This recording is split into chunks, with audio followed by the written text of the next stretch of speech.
আসসালামু আলাইকুম ওরহমতুল্লাহি ওবারাকাতুহ। প্রিয় বালিয়াডাঙ্গি ইসলামিক টিভি শ্রোতা ও বন্ধুরা, আশা করি আপনারা ভালো আছেন। আজকে যে গল্পটি আপনারা শুনতে যাচ্ছেন, গল্পটির নাম হচ্ছে প্রজাপতি পর্ব 1, আর আমি আছি আপনাদের সঙ্গে মোহাম্মদ লুবান।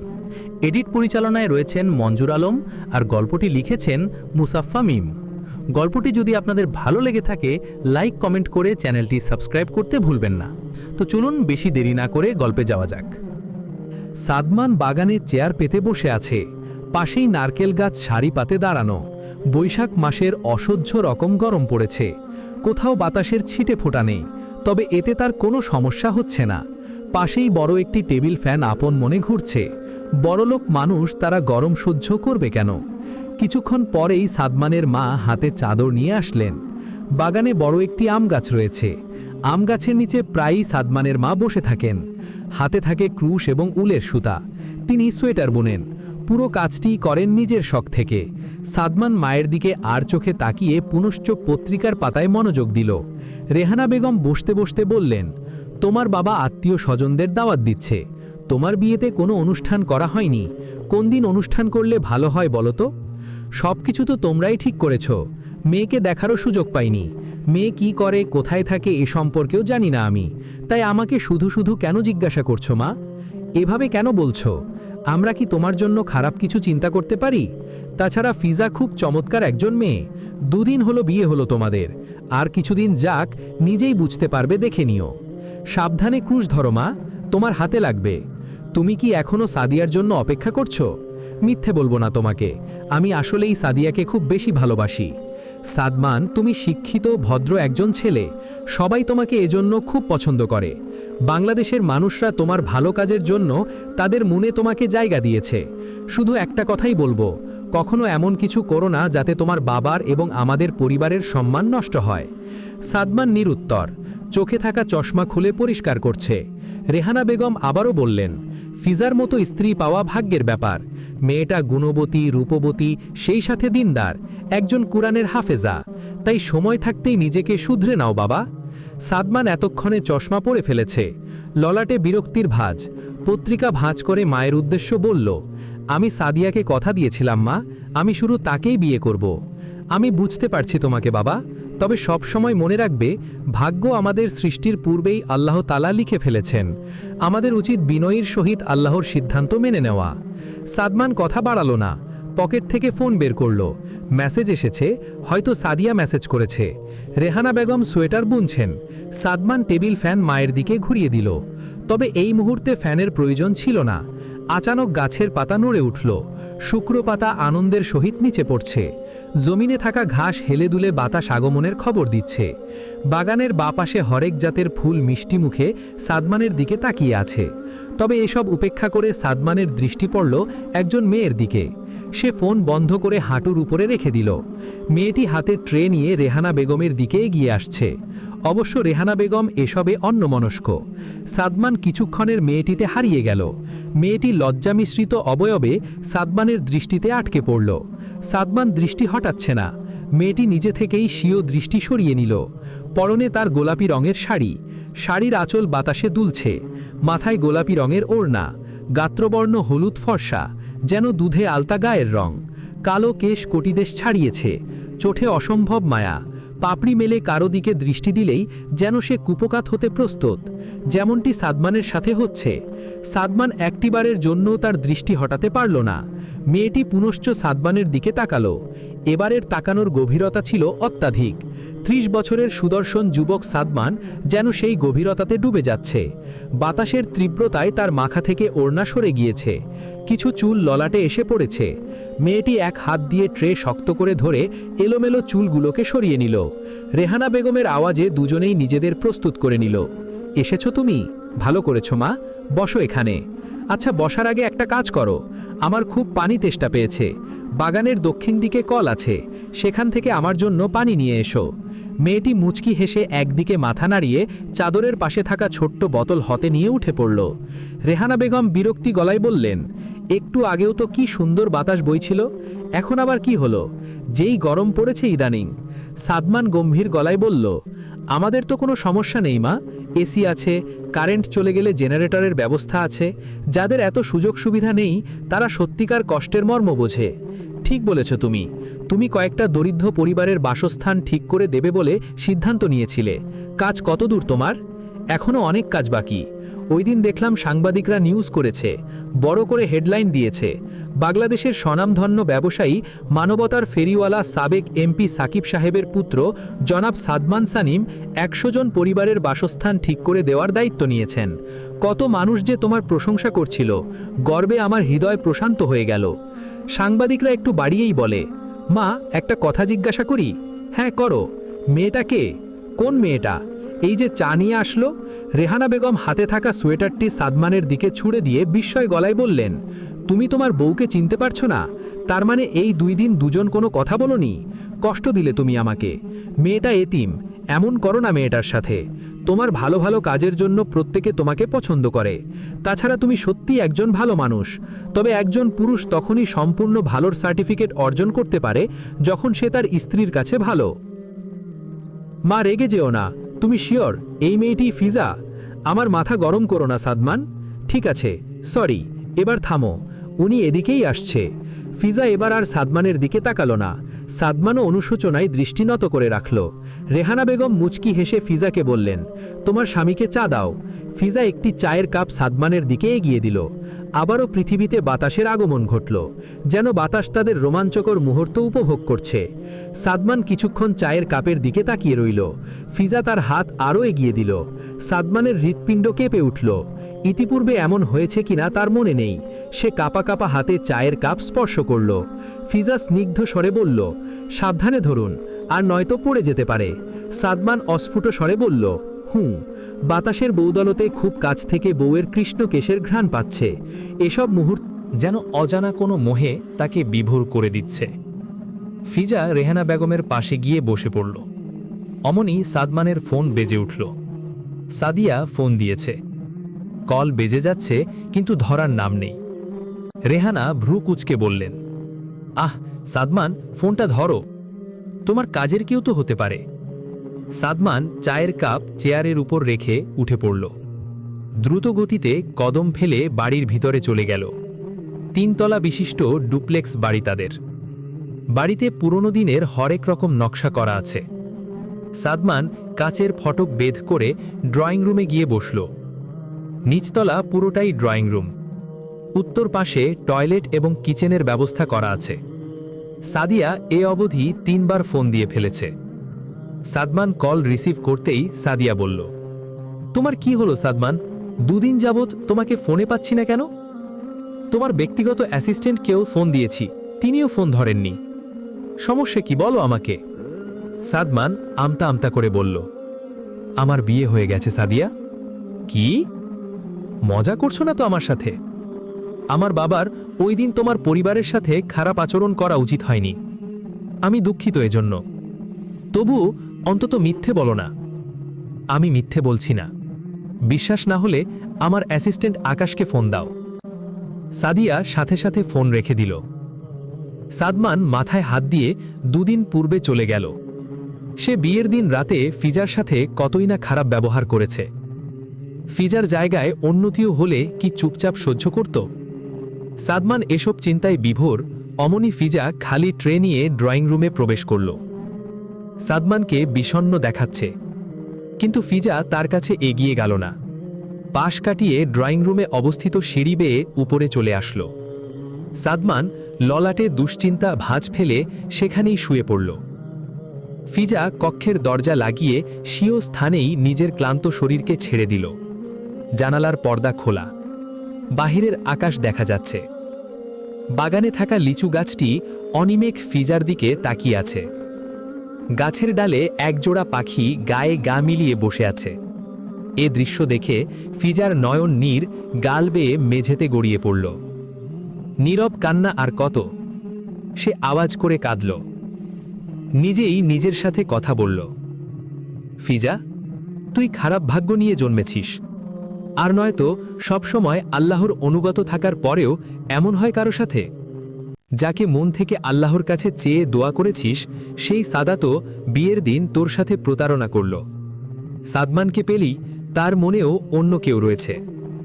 তোর জীবনে সুখ নামক কোনো অস্তিত্ব নেই।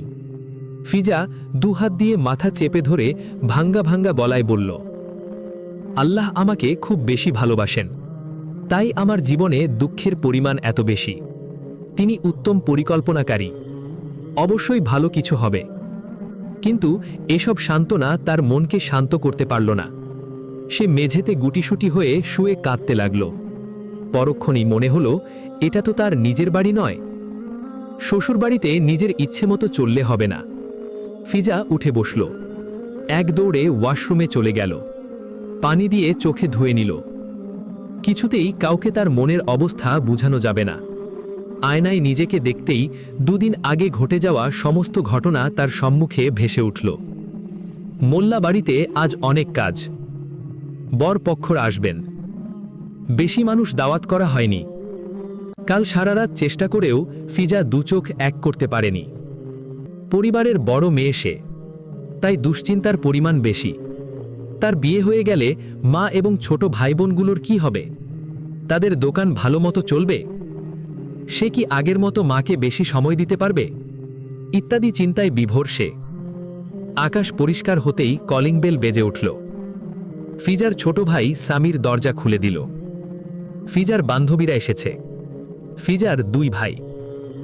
এক ভাই তার থেকে 1.5 বছরের ছোট, আরেক ভাইয়ের 8 বছর। ছোট ভাইয়ের জন্মের আগেই তাদের বাবা আফজাল সাহেব না ফেরার দেশে পাড়ি জমান। দিনটি ছিল মেঘলা। পৃথিবীতে গুড়ি গুড়ি বৃষ্টি হচ্ছিল। ফজরের নামাজ পড়ে এসেই আফজাল সাহেব ফিজাকে ডাক দিলেন, মা, তোমার মায়ের শরীর ভালো না, আমার জন্য চুলায় চা বসাও তো। ফিজা একদিকে সম্মতিসূচক মাথা নাড়িয়ে রান্নাঘরে চলে গেল। সবেমাত্র চুলায় পানি ভর্তি পাতিল বসিয়েছে, তখনই বাবা মায়ের ঘর থেকে চিৎকারের আওয়াজ শোনা গেল। আফজাল সাহেবের বুকে ব্যথা উঠেছে।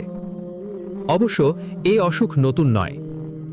ফিজা দৌড়ে বাবার কাছে চলে গেল। বাবা, আপনি ঠিক আছেন? আফজাল সাহেব মেয়ের দিকে তাকিয়ে কোহতাতে থাকলেন। ফিজার ভাই সাজিদ এবং তাদের মা সালমা বেগম তড়িঘড়ি করে উঠে বসলেন। ক্ষণিক সময়ের জন্য সকলে মূর্তির ন্যায় ভাবলেশহীন ছিলেন। এমনটা ঠিক কতক্ষণ ঘটেছে তাদের ধারণা নেই। আচানক সালমা বেগম ফিজাকে উদ্দেশ্য করে বললেন, তোর মামাকে ফোন দে, জলদি আসতে বল। আফজাল সাহেব কিছুক্ষণ চিল্লাপাল্লা করে অজ্ঞান হয়ে গেলেন। ফিজা মামাকে ফোন দিয়েই কাঁদো কাঁদো গলায় সব খুলে বলল। সালমার একটাই বড় ভাই, তিনি বেশ আদর করেন সালমাকে। মামা ফিজাকে নরম গলায় বললেন, আমি আসছি মামুনি, তোমরা চিন্তা করো না। সাজিদ মামার জন্য অপেক্ষা করে থাকতে পারল না। দৌড়ে একটি সিএনজি ভাড়া করে নিয়ে আসলো। সালমা অসুস্থ শরীর নিয়েই বোরকা পরলেন। সাজিদ ড্রাইভারকে বলে কোনো রকমে আফজাল সাহেবকে সিএনজিতে বসালেন। এখনও জ্ঞান ফেরেনি। সালমা স্বামীর পাশে গিয়ে বসলেন। কয়েকবার ফিজার বাপ বলে ডাক দিলেন। কোনো সাড়া শব্দ নেই। আতঙ্কিত হৃদয় নিয়ে নিজের আঙ্গুলের অগ্রভাগ স্বামীর নাকের কাছে ধরলেন। হ্যাঁ, শ্বাস নিচ্ছে। একটি স্বস্তির নিঃশ্বাস ফেললেন। সাজিদ সালমার দিকে ক্ষুণ্ণ চোখে কিছুক্ষণ তাকিয়ে থাকল। সালমা জেলের চোখের ভাষা বুঝতে পারলেন। তিনি ছেলের কাঁধে আশ্বস্তের হাত বুলালেন, যেন বুঝাতে চাচ্ছেন, চিন্তা করো না বাবা, খারাপ কিছু হবে না। এই সান্ত্বনার সত্যতা কতখানি সালমার জানা নেই। ফিজা দরজা খোলা রেখেই নামাজে দাঁড়িয়েছে। তার গাল বেয়ে অশ্রুবিন্দু জায়নামাজে গড়িয়ে পড়ছে। আল্লাহর কাছে আপাতত একটাই চাওয়া, বাবা যেন সহি সালামতে বাড়ি ফিরে আসে। আদৌ কি আসবে? ফিজার এ সম্পর্কে জ্ঞানহীন। গায়েবের জ্ঞান শুধু আল্লাহ তাআলাই জানেন। এ সম্পর্কে আল্লাহ তাআলা কোরআন শরীফে বলছেন, বলুন, আল্লাহ ব্যতীত আসমান ও জমিনে কেউই গায়েব জানে না। সূরা নামল। পাতিলে থাকা পানি শেষ। আগুনের প্রকট ঢের, যেন এ মুহূর্তে আগুনও বেশ উত্তেজিত হয়ে আছে। পাতিল পোড়ার গন্ধ প্রভাতের বাতাসে ছড়িয়ে যাচ্ছে। পাশের ফ্ল্যাটের একজন পড়শি ললাটে 3-4টি ভাঁজ ফেলে ফিজাদের দরজার সম্মুখে এসে দাঁড়ালেন। দরজার বাইরে দাঁড়িয়েই উঁচু গলায় বললেন, ভাবি, চুলায় কি দিছেন? পোড়া গন্ধ বের হচ্ছে যে। ভিতর থেকে কোনো আওয়াজ আসলো না। ওড়না দিয়ে ভালোভাবে মাথা ঢেকে তিনি কক্ষে প্রবেশ করলেন। প্রথমেই চুলা বন্ধ করলেন। পাতিল পুড়ে কালো হয়ে গেছে। এক এক রুমে উকি দিচ্ছেন আর স্বাভাবিক গলায় বলছেন, কি গো, আপনারা কি কেউ বাসায় নেই? ফিজার কক্ষের সামনে এসেই তিনি থেমে গেলেন। মেয়েটা জায়নামাজে সেজদা দিয়ে পড়ে আছে।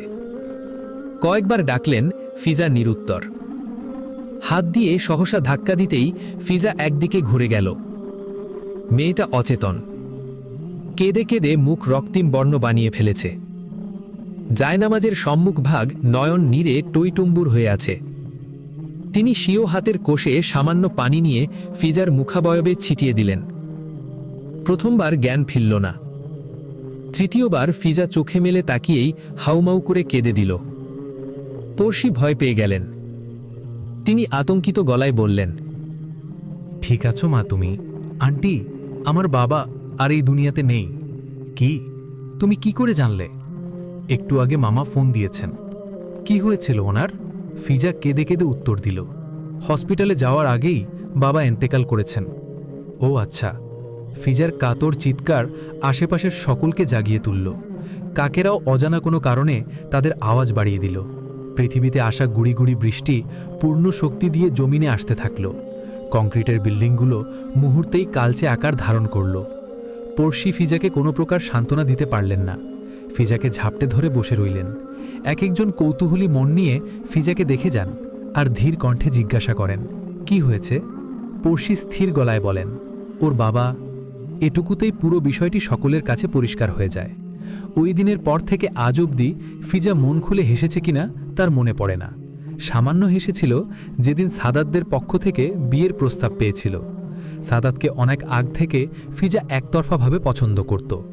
এর পিছনের কারণ ছিল, সাদাত হচ্ছে অতিশয় ভালো একজন নেককার যুবক।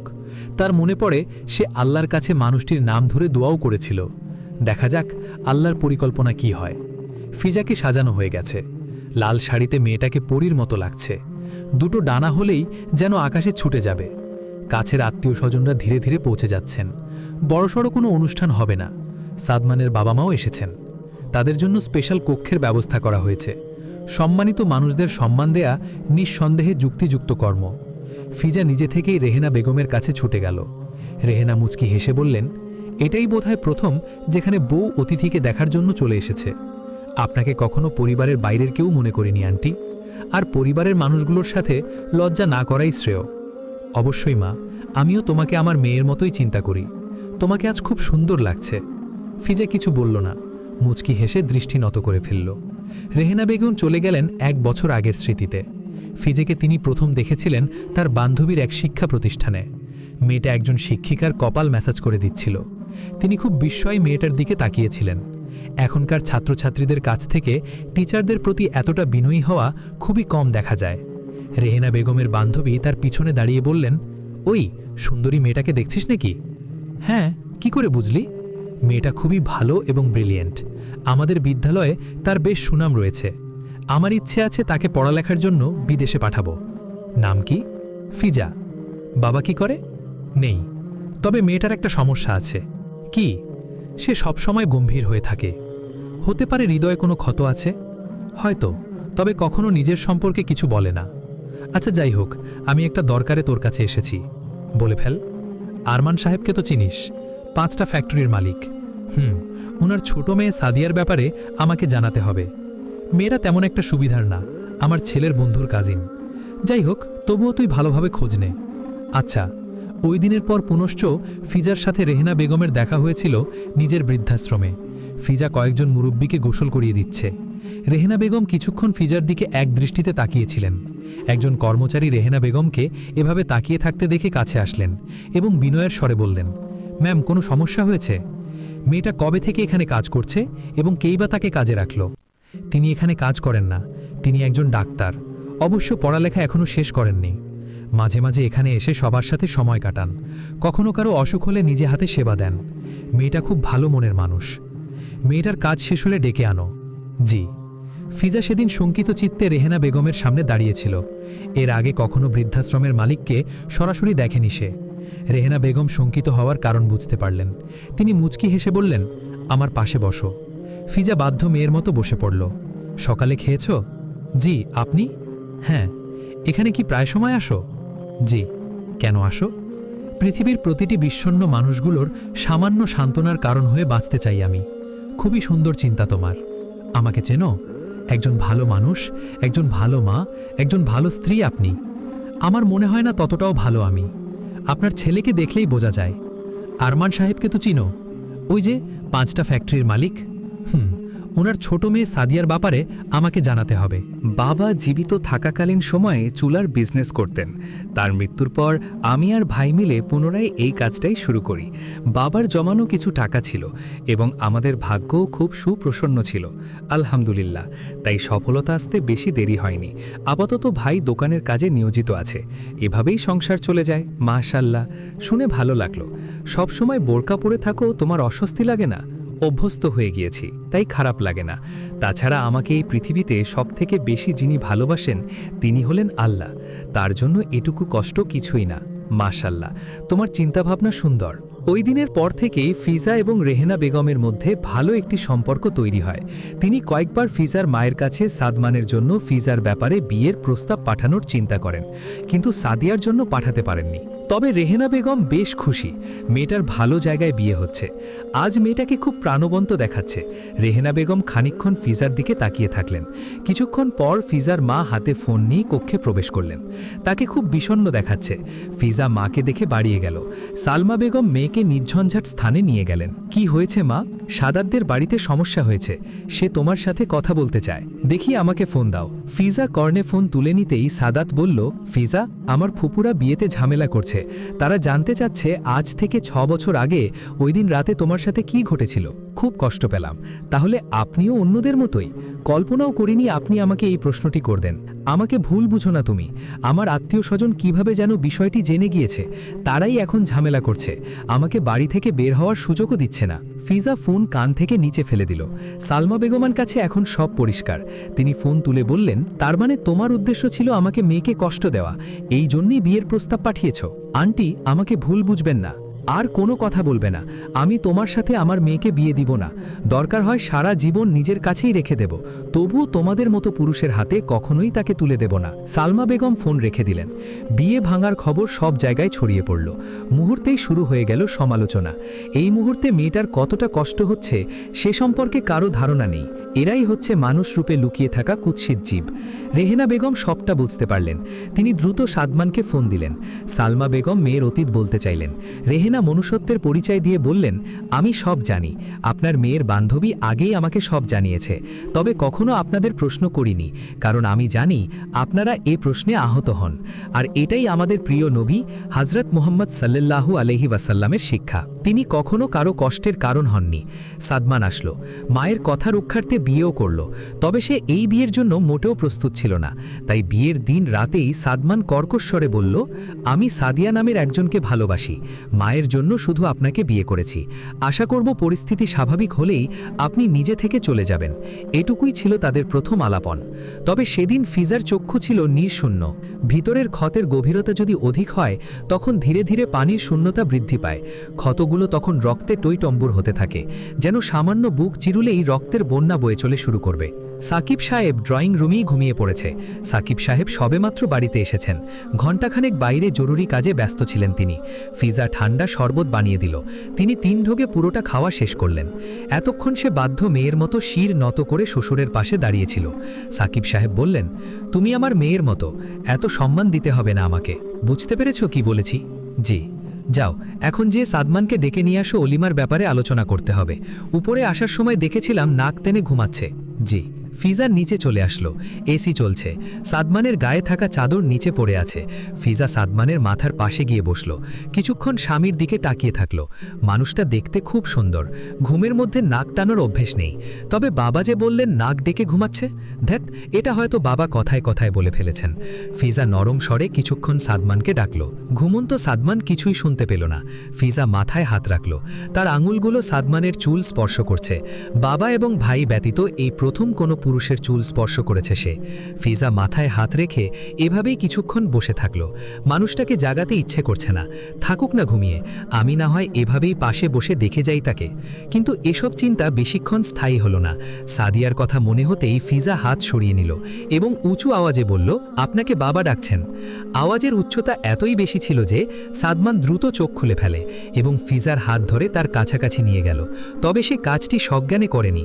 দুজনেই দুজনের চোখে আটকে পড়ল, একে অপরের নিঃশ্বাসনের ধ্বনি শুনতে পাচ্ছে। তবে এই মুহূর্ত বেশিক্ষণ স্থায়ী হলো না। ফিজা ধীরে ধীরে নিজেকে সাদমানের হাত থেকে ছাড়িয়ে নিল। 3 কদম পিছনে যেয়ে লজ্জা মিশ্রিত স্বরে বলল, আপনাকে বাবা ডাকছেন। সাদমান কিছুই বলল না, নীরব দর্শকের ন্যায় ফিজার দিকে তাকিয়ে রইল। ফিজা 2 হাত মুষ্টিবদ্ধ করে দাঁড়িয়ে রয়েছে।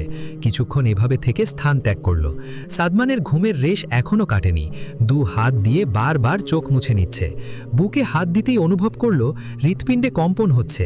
মেয়েটা আশেপাশে আসলেই এমনটা হয়। এমন কি আছে মেয়েটার মধ্যে? এসব ভাবতে ভাবতেই সাদমানের ফোন বেজে উঠল। সাদিয়ার বাবা ফোন দিয়েছেন। আরমান সাহেব কিছু একটা বলে ফোন রেখে দিলেন। সাদমানকে বেশ বিচলিত দেখাচ্ছে।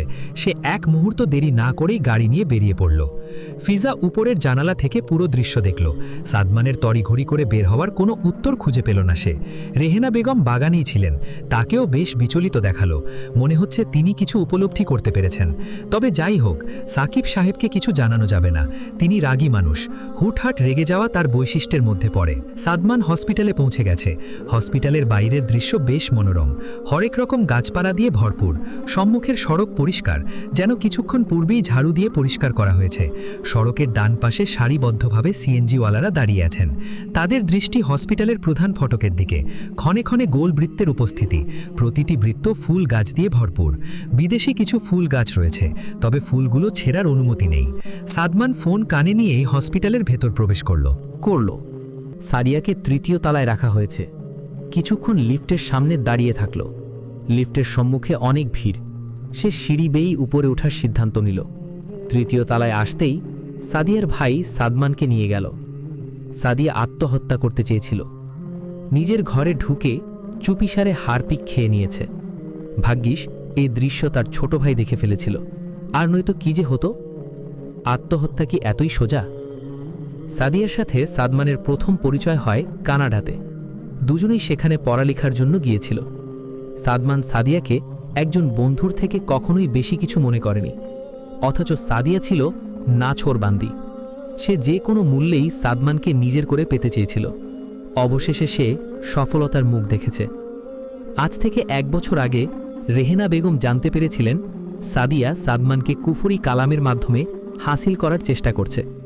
যদিও বা কথার কোনো প্রমাণ রেহেনার কাছে ছিল না, তাই তিনি ছেলেকে এ ব্যাপারে কিছুই বলতে পারেননি। তবে এটা সত্য যে সাদিয়ার বেস্ট ফ্রেন্ড কুফরি কালামের প্রতি বেশ আসক্ত। ভার্সিটিতে থাকাকালীন সময়ে বিদেশি এক শিক্ষার্থীর কাছ থেকে সে নিয়মিত এসবের অধ্যয়ন নিত। অন্ধকার এক কক্ষে বসে তারা এসব করত। মাঝে মাঝে সেখানে সাদিয়ারও যাতায়াত ছিল। সাদমান ব্যক্তিজীবনে একজন ভালো মানুষ হলেও সে ইসলামের প্রতিটি অনুশাসন মেনে চলে না। তাই এখন সে যা করছে এসব তার কাছে অস্বাভাবিক কিছু মনে হচ্ছে না। সাদিয়া এখনও জ্ঞানহীন।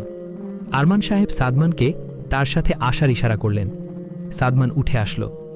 আরমান সাহেব হসপিটালের বারান্দায় এসে সাদমানকে উদ্দেশ্য করে বললেন, তোমার বিয়ের খবর স্বাভাবিকভাবে নিতে পারেনি আমার মেয়ে, তাই এমন করেছে।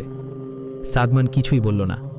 আরমান সাহেব পুনরায় বললেন, এক কাজ করো, ওই মেয়েকে বুঝিয়ে শুনিয়ে ডিভোর্স দিয়ে দাও। যদি টাকা চাই সেটাও দাও। ওই মেয়ে যতদিন তোমার জীবনে থাকবে সাদিয়াকে ততদিন সুস্থ করা যাবে না। সাদমান অনড় স্বরে বলল, সে এখন আমার বিবাহিতা স্ত্রী, আমি তাকে কখনোই তালাক দিব না। যদি সাদিয়ার আমার সাথে থাকতে হয় এসব মেনেই থাকতে হবে। এটা কিভাবে সম্ভব বাবা? তাছাড়া আমার মেয়ের এই অবস্থার জন্য আজ তুমিই দায়ী। মোটেও আমি দায়ী নই। তাছাড়া বর্তমানে আমার বাবা মা আপনাদের উপর অসন্তোষ, কারণ অবশ্য বলার অপেক্ষা রাখে না। আমার পরিবার যখন আপনার কাছে প্রস্তাব পাঠালো, আপনি বললেন সাদিয়া বিদেশে সেটেল হতে চায়। আমিও যেন একই সিদ্ধান্ত নেই, তবেই আপনি আপনার মেয়েকে আমার সাথে বিয়ে দিবেন। কিন্তু আমি কখনোই বাংলাদেশ ছেড়ে কোথাও যাব না। বাংলাদেশের মানুষদের সেবা দেয়াই আমার লক্ষ্য। এসব আপনি ভালোভাবেই জানতেন। তাহলে এখানে আমার দোষ কোথায়? পুরনো কথা ভুলে যাও বাবা, আমার মেয়েটার জীবন ভিক্ষা দাও। কোনো মানুষ কখনো কারো জীবন ভিক্ষা দিতে পারে না। জীবন মৃত্যু সংক্রান্ত সমস্ত অধিকার শুধুমাত্র আল্লাহর হাতে। আরমান সাহেব আর কথা বাড়ালেন না। সাদমান নিশ্চুপ রবে প্রস্থান নিল। সাদমানের এহেন পরিবর্তনে বেশ বিচলিত তিনি। হসপিটাল কক্ষে প্রবেশ করতেই সাদিয়া বলল, বাবা কি বলেছে সে? সেও এই মেয়েকে ছাড়বে না। আমাদের অভিনয় বুঝতে পেরেছে? না, তবে মনে হচ্ছে তোমাকে হার মানতে হবে। আমি কখনোই হার মানব না।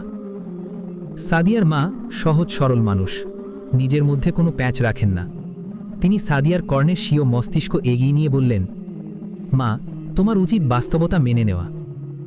কারণ তুমি ভালো করেই জানো সাদমান তোমাকে পছন্দ করে না।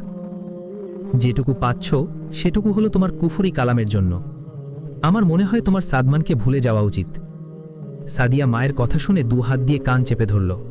ললাটে জমেছে অগণিত ভাঁজ। রেশমা বেগম আর কথা বাড়ালেন না। মেয়ের মাথায় হাত বুলিয়ে মেয়েকে শান্ত হতে বললেন।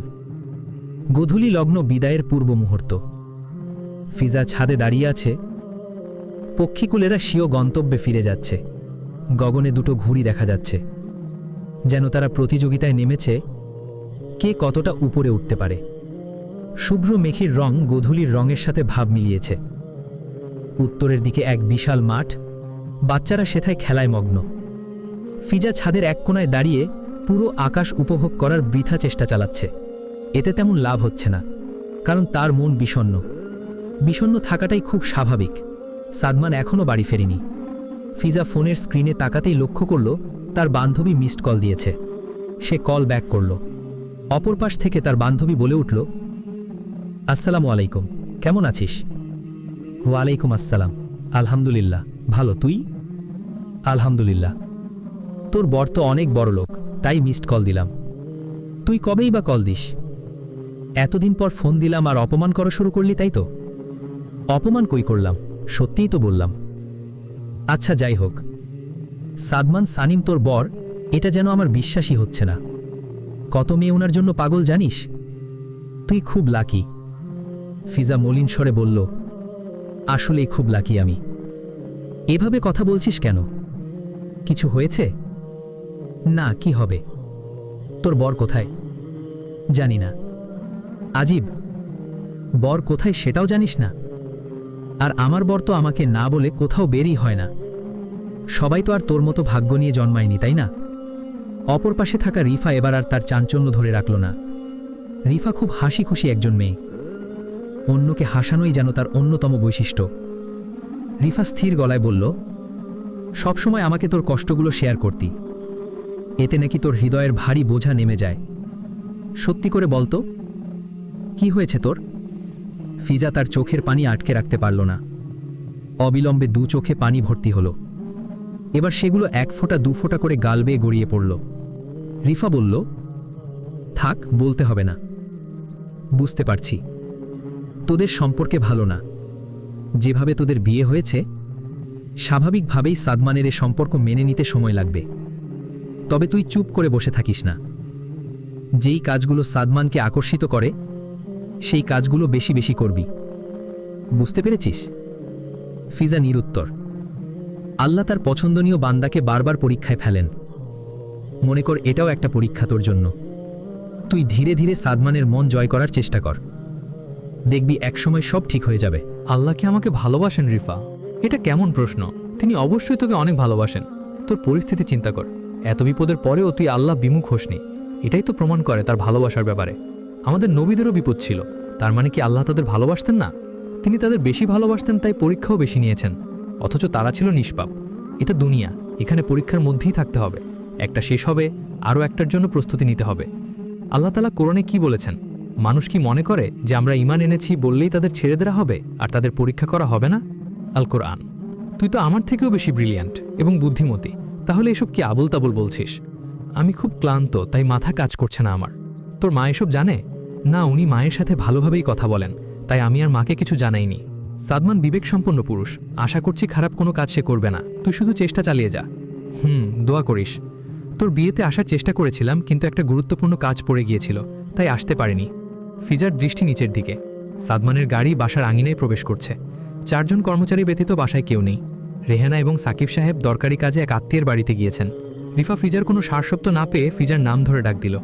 এবার ফিজা বলল, উনি এসেছেন, পরে কথা বলবো, এখন রাখি। আচ্ছা। রিফা ফোন কেটে দিল। ফিজা সাদমানকে দেখে আতকে উঠল। কপালে হাতে ব্যান্ডেজ করা। ফিজা এক দৌড়ে নিচে চলে গেল। সাদমান ক্লান্ত শরীর নিয়ে ড্রয়িং রুমে গিয়ে বসেছে। বাঁ পাশে বিশাল অ্যাকোরিয়াম। উন্নত মানের সামুদ্রিক মৎস্যরা মনের আনন্দে ঘুরে বেড়াচ্ছে। দুটো গোল্ডেন ফিশ গ্লাসের সামনে এসে সাদমানকে দেখছে। সাদমান মুচকি হাসল। একা একাই বলল, সামান্য অ্যাক্সিডেন্ট হয়েছে রে, তাই আসার সময় ব্যান্ডেজ করে এসেছি। সাদমানের ডান পার্শ্ব থেকে আওয়াজ আসলো। কিভাবে হলো এসব? কণ্ঠটি পরিচিত নয়, না হওয়াই স্বাভাবিক, কারণ দুজন মিলে মনে রাখার মতো কোনো আলাপ এখনও করেনি। সাদমান ঘুরে তাকালো। ফিজা নিষ্প্রভ অবয়বে সাদমানের দিকে তাকিয়ে থাকলো। সাদমান শান্ত স্বরে বলল, অন্যমনস্ক হয়ে গাড়ি চালাচ্ছিলাম। দোয়া পড়ে উঠেছিলেন? সাদমান আঙুল দিয়ে মাথা চুলকাতে চুলকাতে বলল, না বোধহয়। আম্মু আব্বু কোথায়? বাসায় নেই, ফুফুদের বাড়িতে গিয়েছেন। কেন গিয়েছে কিছু জানেন আপনি? না। উপরে আসুন, শরবত বানিয়ে দিচ্ছি। সাদমান বাধ্য ছেলের মতো ফিজাকে অনুসরণ করে উপরে চলে আসলো। ফিজা বেডরুমের দিকে ইশারা করতেই সাদমান বলল, যাচ্ছি। সে প্রথমত গাত্রের কাপড় পরিবর্তন করল। সারাদিন বেশ ধকল গিয়েছে, ব্যান্ডেজের কারণে গোসল করতে পারবে না। পূর্ণ দাপটে এসি ছেড়ে দিল। ফিজা লেবুর ঠান্ডা শরবত বানিয়ে এনেছে। কাচের গ্লাসের গায়ে জল বিন্দু ফুটে উঠেছে। গ্লাসের দিকে তাকিয়েই সাদমানের তৃষ্ণা দ্বিগুণ হয়ে গেল। সে 3 শ্বাসে পুরো গ্লাসের পানি খাওয়া শেষ করে বলল, আরও এক গ্লাস হবে? জি। দ্বিতীয় গ্লাস শেষ করেই সাদমান তার ক্লান্ত শরীর বিছানায় ছেড়ে দিল। ফিজা বিনীত কণ্ঠে বলল, মাগরিবের আজান হবে, নামাজ পড়ে বিশ্রাম নিলে কেমন হয়? সাদমান কিছুক্ষণ ফিজার দিকে তাকিয়ে থাকল। ফিজা নিভু নিভু হয়ে যাচ্ছে। এক হাত দিয়ে বারবার চুলগুলো কানের পিছনে গুজে দিচ্ছে। সাদমান বসতে বসতে বলল, আপনার চুল তো কানের অপাশেই আছে। ফিজা কান থেকে হাত সরিয়ে নিল। সাদমান পুনশ্চ বলল, আপনি ঠিক বলেছেন, নামাজ পড়ে বিশ্রাম নিলেই ভালো হবে। আপনি খেয়েছেন দুপুরে? হ্যাঁ, বিকেলেও নাস্তা করেছি। দুজনের কথার মাঝখানে আজান পড়ে গেল। উভয়ে নামাজের জন্য প্রস্তুত হলো। নামাজ শেষ করেই সাদমান ঘুমের রাজ্যে পাড়ি জমালো। ঘণ্টাখানিক পর সাদমান স্বীয় শরীরে উষ্ণতা অনুভব করল। সে নিভু নিভু করে চোখ মেলতেই দেখল ফিজা ভেজা গামছা দিয়ে তার শরীর মুছে দিচ্ছে। ফিজা সাদমানের সহসা জাগ্রত হওয়ায় অপ্রস্তুত হয়ে বলল, আপনি তো গোসল করতে চেয়েছিলেন, কিন্তু ব্যান্ডেজের কারণে করতে পারেননি, তাই। এটুকু বলতেই সাদমান অস্ফুট স্বরে বলে পুনশ্চ চোখ বুজে ফেলল। সাদিয়া বাড়িতে ফিরে এসেছে। আপাতত তার কাজ হচ্ছে ফিজার ঠিকানা খুঁজে বের করা। সে মনোযোগের সহিত কাজটি করতে থাকল। ওই মেয়ে খুব সাধারণ পরিবারের, বাবা নেই, ডাক্তারি পড়ালেখা শেষের পথে। এমন একটা মেয়েকে সাদমান কিভাবে পারল বিয়ে করতে বুঝলাম না। তবে মেয়েটা খুব ব্রিলিয়ান্ট এবং সুন্দরী। অনেক আগে আমার ছোট বোনের কাছ থেকে শুনেছিলাম। মেয়েটা পড়ালেখার পাশাপাশি লেখালেখিও করে। অলরেডি তার লেখা 5টা উপন্যাস বাজারে এসেছে। বেশ ব্যবসা সফলও নাকি হয়েছে। আর্টের হাতও বেশ দক্ষ। তার করা একটি পেইন্টিং ধানমন্ডির এক স্বনামধন্য রেস্তোরাঁতে রয়েছে। তারাই নাকি কিনে নিয়েছে। ধুর, এসব একটু বাড়িয়ে শুনেছিস হয়তো তুই। এই মেয়ে গরিব পরিবার থেকে উঠে এসে এত কিছু কিভাবে করবে? তাছাড়া ফিজা হোসাইন নামে আজ অবধি কোনো রাইটারের নাম আমি শুনিনি। আমারও একই কথা। কি জানি, হয়তো বাড়িয়েই বলেছে। যাই হোক, তুই না হসপিটালে ছিলি? হ্যাঁ, এখন সুস্থ কিছুটা, তাই আগেই তোকে ফোন দিয়েছি। তোরা তো একই মহল্লায় থাকিস। তবে আমার মনে হয় সাদমান পরিস্থিতির শিকার হয়ে মেয়েটাকে বিয়ে করেছে। কারণ এর থেকেও 1000 গুণ ভালো পরিবারের মেয়েরা সাদমানের ব্যাপারে আগ্রহী। সে কেনই বা এমন একটা মেয়েকে বিয়ে করতে যাবে বল? দোয়া করিস যেন সাদমান মেয়েটাকে তালাক দিয়ে দেয়। এসব বলিস না, বিয়ে হয়ে গিয়েছে যেহেতু সংসার করুক। তাছাড়া মেয়েটা তো খারাপ না, তাই না? আমার কথা একবারও ভাবছিস না তুই? আমি যে কতটা কষ্ট পাচ্ছি আল্লাহ তাআলা ভালো জানেন। আমি তোকে বুঝতে পারছি, কিন্তু কি করবি বল? সাদমান তোর ভাগ্যে নেই হয়তোবা, তাই আসেনি। আসবে, ওই মেয়ের হাত ছেড়ে দিয়েই আমার কাছে আসবে, দেখে নিস। যেভাবে আমি সাদমানকে আমার প্রতিমুগ্ধ করেছি, ঠিক একই পদ্ধতিতে তাদের ডিভোর্স করিয়েই ছাড়ব। তোর কথা কিছুই বুঝতেছি না আমি। থাক, বাদ দে। রুবির সাথে কথা হয় তোর? না। আচ্ছা রাখি, পরে আবার কথা হবে। ঠিক আছে। সাদিয়া ফোন রেখে দিল। সময় নিরূপক যন্ত্রে ঘণ্টার কাঁটা 12 নামক সংখ্যায়। শহর এখনও জেগে আছে। সড়কগুলো গাড়িতে পরিপূর্ণ। কংক্রিটের বিল্ডিংয়ের জানালাগুলো বৈদ্যুতিক আলোর জানান দিচ্ছে, অর্থাৎ ঘুমের রাজ্যে পাড়ি দেয়নি কেউ এখনও। সাদিয়া স্বীয় কক্ষে বসে এসব অবলোকন করছে, চক্ষু অস্ত্রসিক্ত, হৃদয়ে হার না মানার অদম্য প্রতিজ্ঞা। যে করেই হোক সাদমানের জীবন থেকে ফিজাকে দূর করেই ছাড়বে সে। এজন্য বর্তমানে তার রুবির সাহায্য দরকার। সাদিয়া রুবিকে ফোন করল, কিন্তু ফোন বন্ধ। সে এক রাশ বিরক্তি নিয়ে ফোন নিচে ফেলে দিল। রেহনা বেগম বাড়ি ফিরে এসেছেন। প্রথমে তিনি ছেলের রুমে উকি দিলেন। সাদমান ঘুমাচ্ছে। ফিজা পাশে বসে ডায়েরি লিখছে। রেহনা বেগমের উপস্থিতি পেয়ে ফিজা দাঁড়িয়ে গেল। বিকেল থেকে নিয়ে এ পর্যন্ত হওয়া সমস্ত ঘটনা খুলে বলল। রেহনা বেগম উদ্বিগ্ন হয়ে ছেলের পাশে বসলেন। একটাই সন্তান তাদের। সাদমানের মাথায় হাত বুলালেন। সাদমানের ঘুম ভাঙল না। তিনি ছেলের নাম ধরে ডাকলেন। এবার সাদমান চোখ মেলে তাকালো। রেহেনা বেগম শঙ্কিত স্বরে বললেন, কিভাবে হলো এসব? সাদমান ভাঙ্গা ভাঙ্গা গলায় বলল, খুব ঘুম পাচ্ছে মা, আপাতত ঘুমাতে চাই। অল্প কিছু খেয়ে নাও। ঘুমন্ত সাদমান নিশ্চুপ। ফিজা তোমাতে খাইয়ে দিক? এবারও সাদমান কিছু বলল না। ভারী শ্বাস প্রশ্বাসের শব্দ শোনা যাচ্ছে, অর্থাৎ সে ঘুমের রাজ্যে চলে গিয়েছে। ফিজা পাশে দাঁড়িয়ে বলল, আম্মা, আমি কি খাবার নিয়ে আসব? থাক, আনতে হবে না, তার ঘুম খুব ভারী। রাতে খেয়াল রেখো, ঘুম ভাঙলে খাইয়ে দিও। জি। এখন আসো, আমাদের সাথে কিছু খেয়ে নাও। ক্ষুধা নেই। সামান্য খাও। একদমই খেতে ইচ্ছে করছে না আম্মা। ঠিক আছে, তাহলে আলো বন্ধ করে ঘুমিয়ে পড়ো। ফিজা শান্ত মেয়ের মতো একদিকে মাথা নাড়ল। রেহেনা বেগম চলে গেলেন। সাকিব সাহেব বেশ ক্লান্ত, তাই আজ ফ্রেশ হয়েই দ্রুত শয়নকক্ষে চলে গিয়েছেন। ফিজা একটি বালিশ হাতে নিয়ে রুমের বাঁ পাশে থাকা সোফায় শুয়ে পড়ল। চোখে ঘুম নেই। বাগানে শীতল বাতাস বইছে, জানালা খুলে দিলে খারাপ হবে না। ফিজা তাই করল। শো শো করে ঘরে বাতাস ঢুকছে। ক্ষীণ মেঘের আড়াল থেকে চাঁদ বেরিয়ে এসেছে। ঘর এখন চাঁদের মিহি আলোয় পরিপূর্ণ। ফিজা ঘাড় ঘুরিয়ে সাদমানের দিকে তাকালো। মানুষটা পূর্ণ ঘুমে রয়েছে। ফিজা পাশে গিয়ে বসল। চাঁদের আলোয় স্বামীর মুখাচ্ছবি দেখতে মন্দ লাগছে না। একটা কবিতা লিখে ফেললে কেমন হয়? আমি চাঁদের মিষ্টি আলোয় তোমাকে দেখছি, অথচ তুমি ঘুমে বিভোর। আমি তোমার এলোমেলো চুলগুলো গুছিয়ে দিচ্ছি, অথচ তুমি সংজ্ঞাহীন। ফিজা 4 লাইন বিড়বিড় করে থেমে গেল। ধেত, কাকে নিয়ে কবিতা লিখব? যে আমাকে ভালোই বাসে না। সমস্যা নেই, ধীরে ধীরে বাসবে। এসব আবল তাবল বলতে বলতেই ফিজা উঠে দাঁড়ালো। কিছু একটা মনে হতেই আবারও বসে পড়ল। সাদমানের ফোন হাতে নিল। ফোন লক করা, ফিঙ্গার লক দেয়া আছে। ফিজা সাদমানের শাহাদাত আঙ্গুলের অগ্রভাগ দিয়ে লক খুলে নিল। প্রথমেই তার ফেসবুকে প্রবেশ করল। সাদমান সকলকে তার বিয়ের খবর জানিয়ে দিয়েছে। ফিজা মুচকি হাসল। সে অনুভব করল এ হাসি হৃদয় থেকে এসেছে। তবে সাদমানের পোস্টে অসংখ্য মেয়েদের কান্নার রিয়েক্ট পড়েছে, যেন তারা বিয়েতে অসন্তুষ্ট। ফিজা ক্রুজকে বলল, সে বিয়ে করেছে, তোমাদের কি? ফিজা খেয়াল করল সে এসবে খুব ঈর্ষান্বিত হচ্ছে, অযথাই রাগ লাগছে। ফিজা ফোন রেখে দিল। এবার আর উঠে গেল না, সাদমানের পাশেই শুয়ে পড়ল। চাঁদের আলোয় স্বামীর ঘুমন্ত মুখাচ্ছবি পরিস্ফুট হচ্ছে। সে গালের নিচে 2 হাত রেখে অভিনিবেশের সহিত সাদমানের দিকে তাকিয়ে থাকল। এরপর ধীরে ধীরে ঘুমের রাজ্যে প্রবেশ করল। এতক্ষণে হয়তো সাদমানের বিয়ের খবর মিডিয়াতে প্রচার প্রসার হয়ে গেছে। ধীরে ধীরে শুভাকাঙ্ক্ষীদের তার স্ত্রীর ব্যাপারে কৌতূহল জাগবে। মেয়ে ভক্তদের সংখ্যা কমবে। কয়দিন এ বিষয় নিয়ে সোশ্যাল মিডিয়া গরম থাকবে। ঘড়িতে সময় তখন 2টো। সহসা সাদমানের ঘুম ভেঙে গেল। সে চোখ মেলেই ফিজাকে দেখতে পেল। ফিজা বিড়ালের বাচ্চার মতো ছোট্ট হয়ে ঘুমাচ্ছে। ব্যাপারটা সাদমানের কাছে ভালো লাগলো। সে তার গায়ে থাকা কাঁথা ফিজার গায়ে দিয়ে দিল। বেশ শীত লাগছে তার।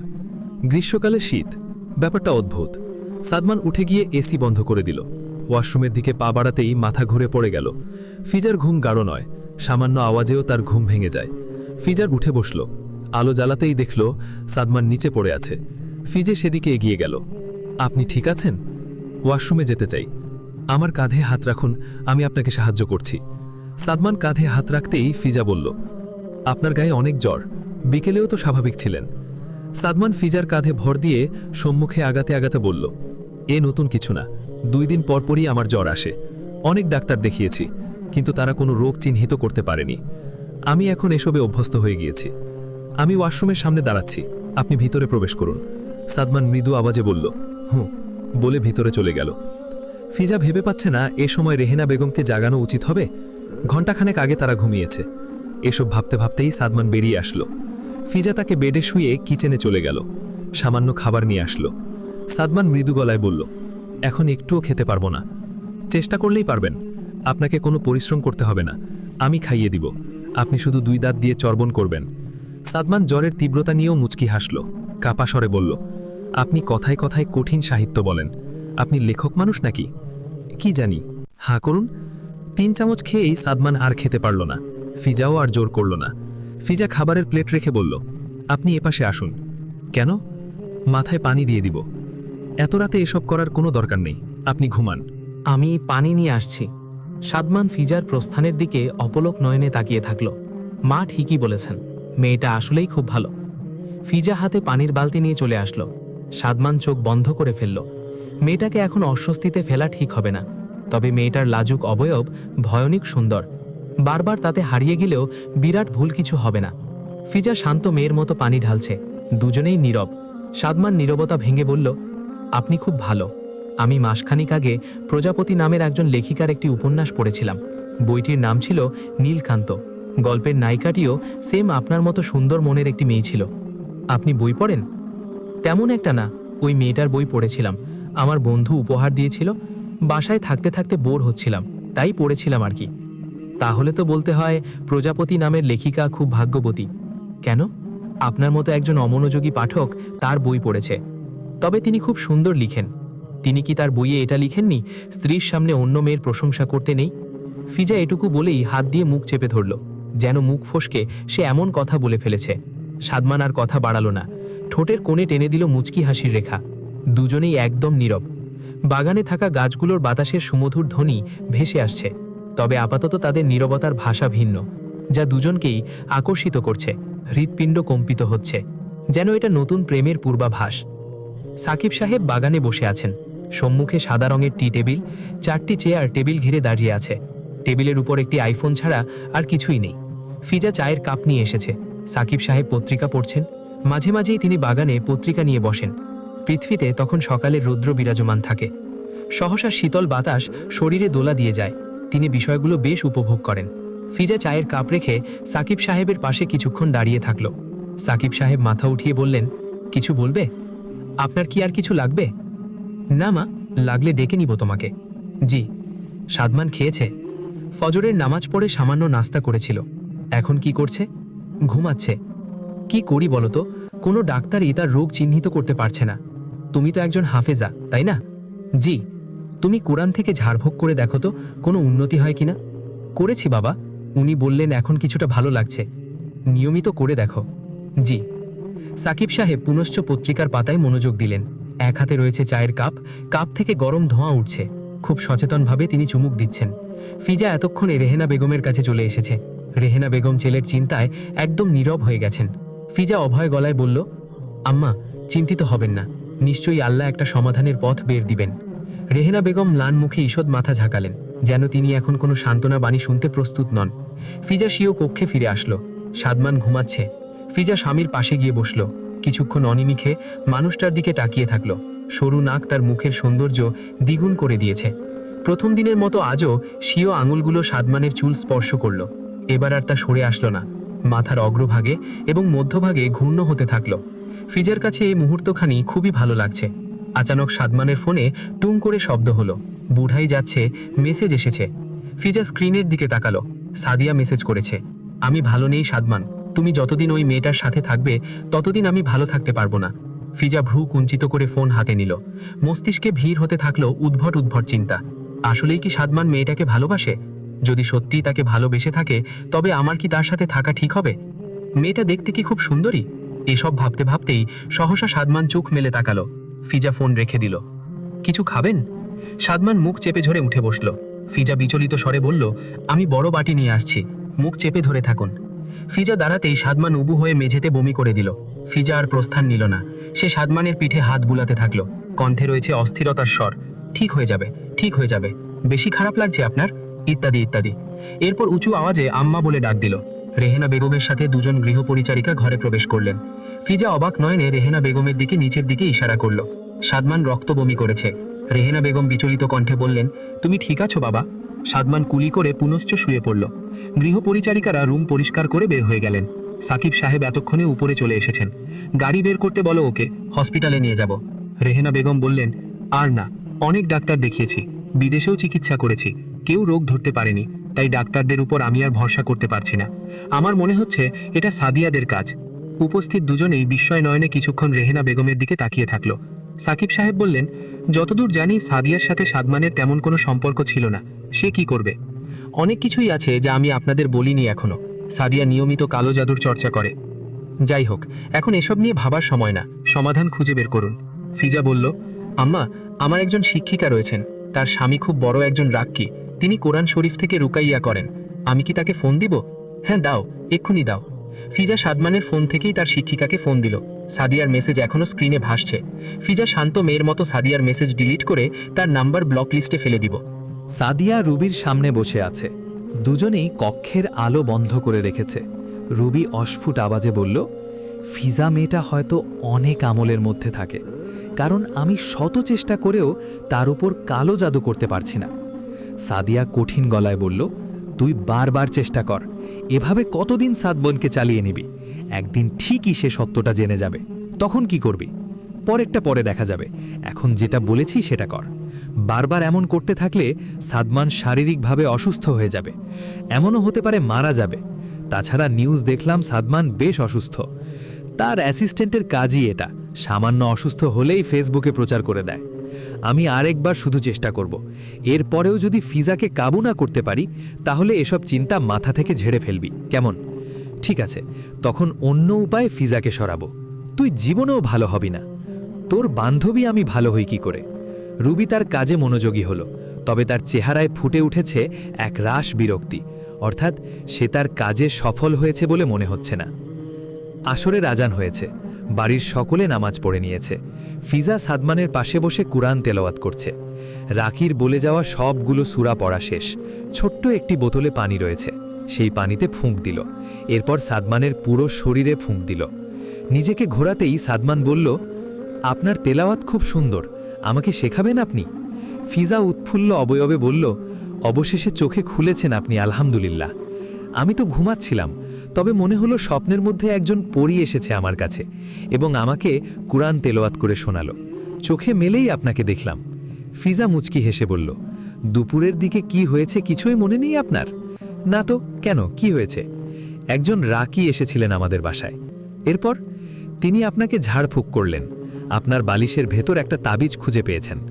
তাবিজ এখানে কিভাবে আসবে? সবারই একই প্রশ্ন। তাবিজ কোথায় এখন? নষ্ট করে ফেলেছি। এই বাসায় আরও দুটো তাবিজ আছে, যেগুলোর মাধ্যমে আপনাকে কেউ কালো জাদু করেছে। ওই তাবিজ খুঁজে বের করতে হবে। আমার জানা মতে আমার কোনো শত্রু নেই, কে এসব করবে? কাউকে সন্দেহ হয় না। ফিজা ধীর গলায় বলল, ও। সাদমান উঠে বসল।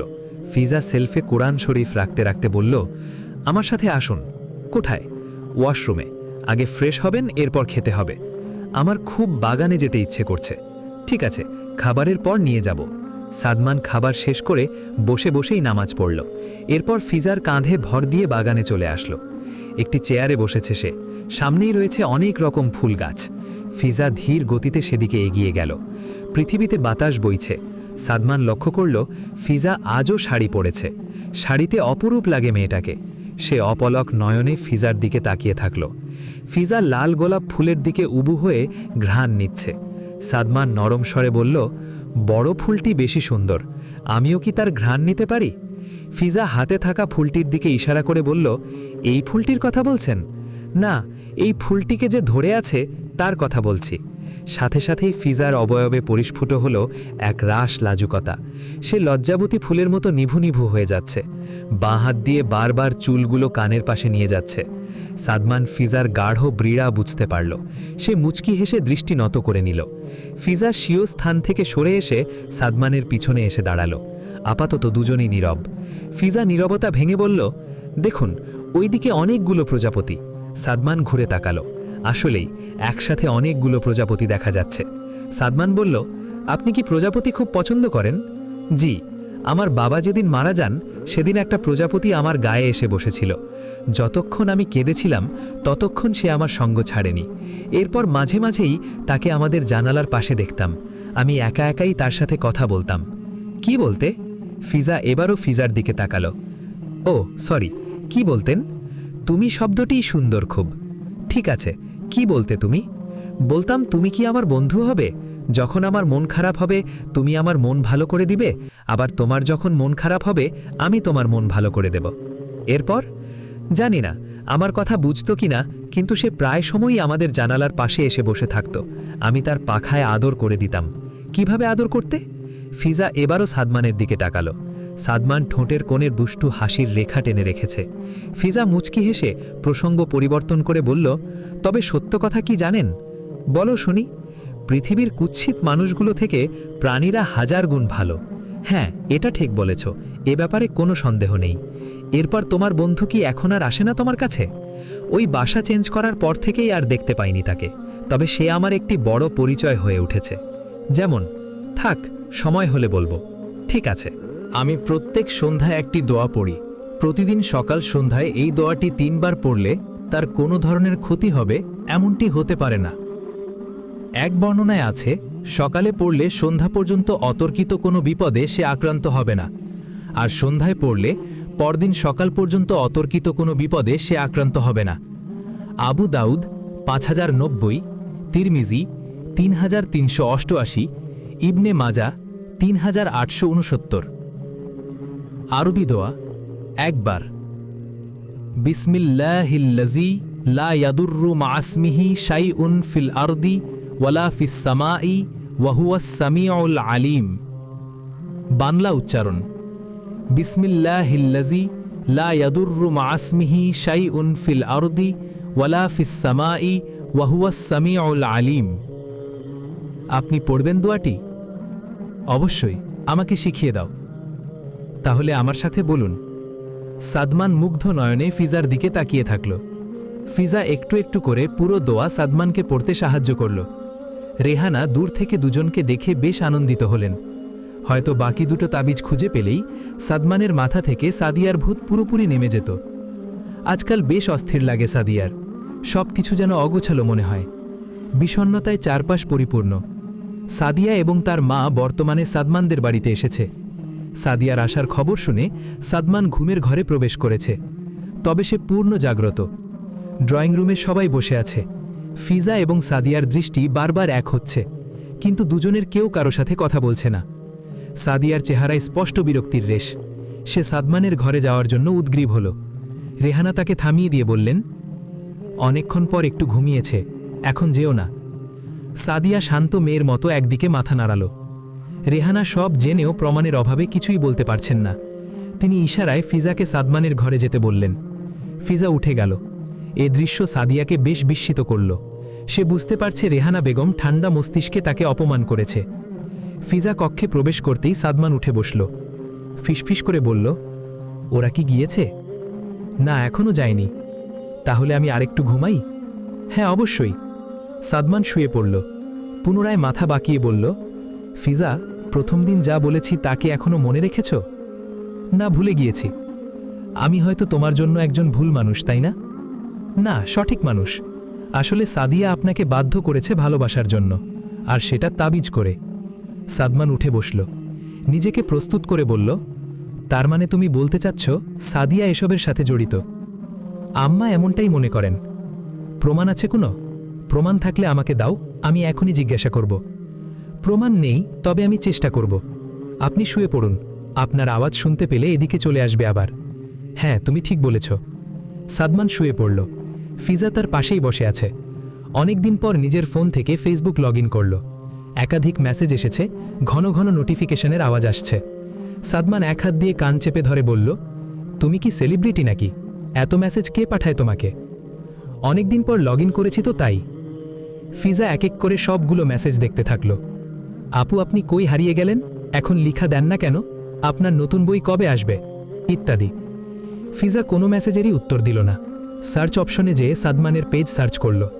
সাদমান আজ একটি পোস্ট করেছে। পোস্টের ক্যাপশন হলো, মনে হচ্ছে এখন স্বর্গে রয়েছি। ফিজা মুচকি হাসল। ইচ্ছে করল মন্তব্য করবে, একা একা সেখানে কি করেন, নাকি সাথে কেউ রয়েছে। পরক্ষণেই মনে হলো সে তো তার ব্যাপারে সাদমানকে কিছুই জানায়নি। ফিজা সাদমানের দিকে তাকালো। বেচারা চোখ বন্ধ করে আছে, তবে পাপড়ি স্থির নয়, লোলাটে ক্ষীণ ভাঁজ। হয়তো কিছু একটা ভাবছে। ফিজা তার চিন্তায় ব্যাঘাত ঘটানোর ইচ্ছা করল। সে জানালার পর্দা পুরোটা খুলে দিল। সাদমান চোখ খুলেই বলল, আরে পাগল নাকি, সূর্যের আলো চোখে লাগছে। সাদমান খেয়াল করল ফিজা হাসছে, অর্থাৎ এমনটা সে ইচ্ছে করেই করেছে। সাদমান প্রথম দিনের মতো অপলক দৃষ্টিতে ফিজার দিকে তাকিয়ে থাকল। ফিজা বাঁ হাত কানের কাছে নিয়ে আসবে ঠিক এর পূর্ব মুহূর্তে সাদমান বলে উঠল, চুল কানের অপাশেই আছে। দুজনেই তখন একসাথে হেসে দিল। ফিজা বাহিরে দৃষ্টি দিল। সাদিয়ারা চলে যাচ্ছেন, কিন্তু সাদিয়ার সাথে সাদমানদের একজন গৃহপরিচারিকা গোপন আলাপ করছেন। বিষয়টি ফিজাকে বেশ ভাবালো, তবে সে সেখানে বেশিক্ষণ দাঁড়িয়ে থাকতে পারল না। সাদমান বলল, কি দেখছ?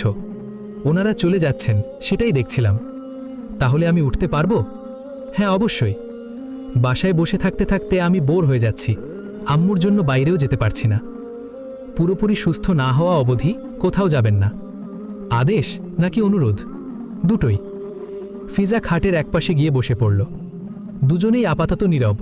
সাদমান নীরবতা ভেঙে বলল, আজ ফজরের নামাজ পড়ে বাগানে গিয়েছিলাম। হ্যাঁ, দেখেছি তো। ও, দেখেছো তুমি? যাই হোক, টেবিলের উপর আমার চশমা আছে, এনে দিবে? হ্যাঁ, দিচ্ছি। চশমার পাশে কালকের সেই গোলাপ ফুলটি রাখা। ফিজা মুচকি হাসল। চশমা আনার বিষয়টি সাদমানের একটি বাহানা ছিল মাত্র। ফিজা ফুলটি নাকের কাছে এনে ঘ্রাণ নিল। অতঃপর বলল, ফুলটি কার জন্য এনেছেন? সাদমান অন্যমনস্ক হয়ে বলল, কোন ফুল? ফিজা পুনরায় হাসল। আপনি এনেছেন এই ব্যাপারে আমি নিশ্চিত, কিন্তু কার জন্য সেটা জানতে চাচ্ছি। এই ঘরে কি তুমি ছাড়া আর কেউ আছে? আমার তো মনে হয় আছে, আর নয়তো ফুলের মালিক ফুল সরাসরি আমার হাতেই দিতেন।